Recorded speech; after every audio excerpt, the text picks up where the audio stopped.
Tout d'abord, cette polémique suite à l'adoption en Conseil des ministres des rapports portant autorisation de cession des actifs miniers de Tambao et de Inata. On se souvient, la décision a été adoptée le 8 février dernier en Conseil des ministres, un conseil qui a annoncé le 1er mars une cession par entente directe entre l'État burkinabé et la société afro-turque pour l'exploitation des mines d'or de Inata et de manganèse de Tambao. Une équipe de la RTB a échangé avec le ministre en charge des mines et des carrières qui justifie cette décision du gouvernement par la volonté d'assécher les sources de financement du terrorisme tout en créant des ressources à même de financer des projets structurants. Urbain Benito Somé, Estelle Judith Assogba et Jérôme Tendano.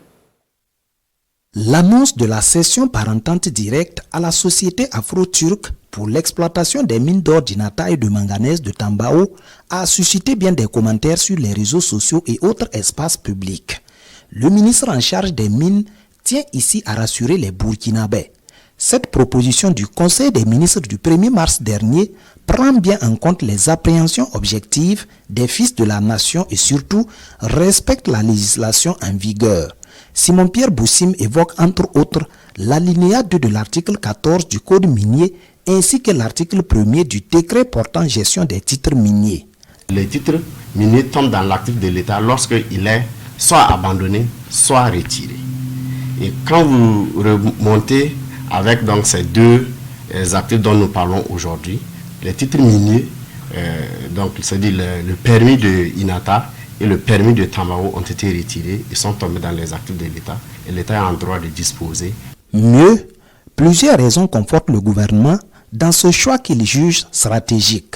Les deux mines citées comptabilisent plus de 5 ans d'inactivité. Nous ne pouvons pas non plus confirmer que ces mines ne sont pas aujourd'hui exploitées par des ennemis de la nation qui se renforcent en termes de ressources pour venir attaquer nos forces de défense et de sécurité.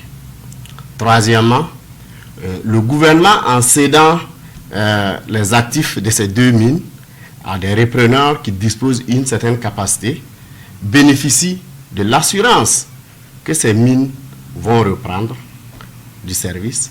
Et de ce fait, la société qui les prend va s'impliquer dans la sécurisation de ces zones. Et mieux, il faudrait aussi dire que la cession s'est faite dans une condition qui permet à l'État d'acquérir des moyens stratégiques de surveillance et de combat. Outre la sécurité, la reprise des deux mines constitue également une source d'entrée de devises pour le Burkina, conformément aux dispositions du Code minier. Lorsqu'elles vont être rentrées en exploitation, vont payer les royalties, vont payer les taxes et les dépenses, vont payer les dividendes. Donc tout ce que l'État, en réalité, prévoit, la réglementation prévoit, ces mines vont donc respecter toutes ces dispositions. Surtout au niveau de Tambao, il y a des infrastructures critiques qu'on doit donc construire pour pouvoir exploiter la mine. Certaines allégations sont de nature à émettre des doutes sur l'affiliation de l'entreprise cessionnaire. Pour le ministre Boussim, Afro-Turc est bien connu des autorités burkinabées. C'est une société de droit turc qui est donc inscrite au RCCM Istanbul, que j'ai le numéro, sous le numéro 42 13 97 5. Et Afro-Turc Inata et Afro-Turc Tambao sont donc des filiales de cette société régulièrement immatriculée au Burkina Faso sous la forme d'une société anonyme. Donc elles présentent des garanties nécessaires pour mener à bon port le partenariat.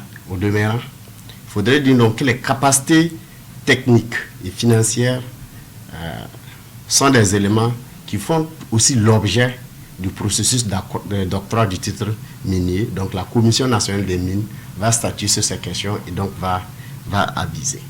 C'est dire donc qu'il ne s'agit pas d'un bradage des ressources minières du Burkina, encore moins d'un blanc-seing octroyé à l'entreprise afro-turque pour exploiter les mines d'or d'Inata et de manganèse de Tambao. Le ministre Simon-Pierre Boussim appelle d'ailleurs les Burkinabés à marquer un intérêt particulier pour ces projets en y prenant des parts d'actifs.